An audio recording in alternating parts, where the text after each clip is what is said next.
ഇത് നമ്മൾ B J P politics എങ്ങനെയാണ് കോഴിക്കോട്ടെ പൊതുവെ ഒരു സാധ്യത നമുക്കറിയാം. വളരെ റിയലിസ്റ്റിക്കായി ചിന്തിച്ചാലും നമ്മൾ വിജയപ്രതീക്ഷയോട് കൂടിയാണ് സ്ഥാനാർത്ഥികൾ ഇറങ്ങുന്നത്. കോഴിക്കോട്ട് ഇത്തവണ ബി ജെ പിയുടെ വോട്ട് വിഹിതം വർദ്ധിക്കാനുള്ള ഒരു സാഹചര്യമുണ്ട്. കാര്യം അപ്പുറത്ത് ഇളമരം കരീമാണ്, മറുഭാഗത്ത് എം കെ രാഘവനാണ്. അപ്പൊ രണ്ടുപേരും കോഴിക്കോടിന്റെ പരിചയസമ്പന്നരാണ്. ഇനി ശോഭാ സുരേന്ദ്രൻ വന്നാൽ ആറ്റിങ്ങിൽ വന്നതുപോലെയുള്ള ഒരു മാജിക് കോഴിക്കോട് കിട്ടും. തീർച്ചയായിട്ടും നമ്മൾ വിജയം പ്രതീക്ഷിച്ചുകൊണ്ട് തന്നെയാണ് ഇത്തവണ കളത്തിൽ ഇറങ്ങുന്നത്. വളരെ നേരത്തെ തന്നെ ദേശീയ നേതൃത്വത്തിന്റെ നിർദ്ദേശപ്രകാരം എന്തൊക്കെയാണ് ചെയ്യേണ്ടത് എന്നതിനെ സംബന്ധിച്ച് നിർദ്ദേശം ഉണ്ടായിരുന്നു. ഓരോ തവണയും നമ്മളിപ്പോ ഏതാണ്ട് ഈ മണ്ഡലത്തില് 5 ലക്ഷത്തോളം ഗുണഭോക്താക്കളായിട്ടുള്ള ആളുകളുണ്ട്. അതായത് നരേന്ദ്രമോദി സർക്കാരിന്റെ നേരിട്ടുള്ള ആനുകൂല്യങ്ങൾ കൈപ്പറ്റുന്ന ആളുകൾ. അവരെയൊക്കെ കാണാനുള്ള ഇപ്പൊ ഏറ്റവും ലാസ്റ്റ് ഇപ്പൊ കണ്ടുകൊണ്ടിരിക്കുന്നത് അവരെയാണ്. ആ പ്രവർത്തനം തുടങ്ങിക്കഴിഞ്ഞു. അതൊക്കെ തുടങ്ങിക്കഴിഞ്ഞു. ഞാൻ പറഞ്ഞ ഓരോ സമൂഹത്തിന്റെ വിവിധ ശ്രേണിയിൽപ്പെട്ട ആളുകളെ ഇപ്പൊ സ്നേഹയാത്ര കോഴിക്കോട് തന്നെ പലതവണ വാർത്തയിൽ കയറിയിട്ടുള്ളതാണ്. ആ സ്നേഹയാത്ര വളരെ വിജയമായിരുന്നു. പ്രേക്ഷകൻ ചോദിച്ച ചോദ്യം ബുദ്ധിമുട്ടിക്കുന്ന ചോദ്യമാണ്. എത്ര പള്ളികൾ നിങ്ങൾക്ക് സംരക്ഷിക്കാൻ കഴിയുന്നു സജീവനോട് ചോദിക്കണമെന്നൊരു പ്രേക്ഷകൻ എന്നോട്.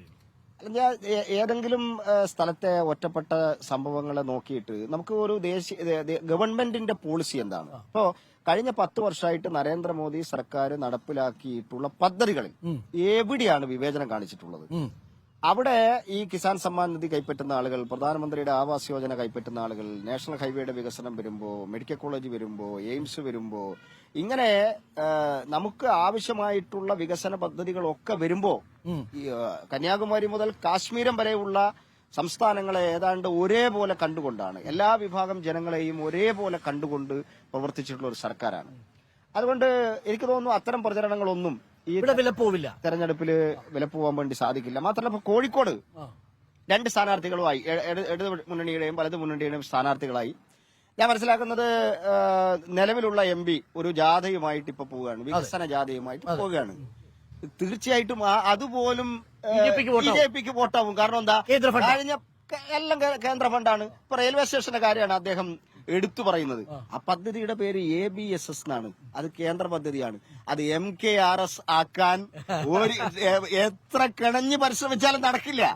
കാരണം അത് എല്ലാ സ്ഥലത്തും ഉള്ളതാണ്. കേരളത്തിൽ തന്നെ 8 സ്റ്റേഷൻ ആ നിലവാരത്തിലേക്ക് വരികയാണ്. അപ്പൊ കോഴിക്കോട് മാത്രം ഞാൻ കൊണ്ടുവന്നതാണ് എന്ന് പറഞ്ഞാൽ വിലപ്പോവില്ല. മാത്രമല്ല ഒരു MP-യുടെ പെർഫോമൻസിനെ ഈ സർക്കാർ വിലയിരുത്തിയിട്ടുള്ളത് എല്ലാ MP-മാരോടും 2 പഞ്ചായത്തുകൾ ദത്തെടുക്കാൻ.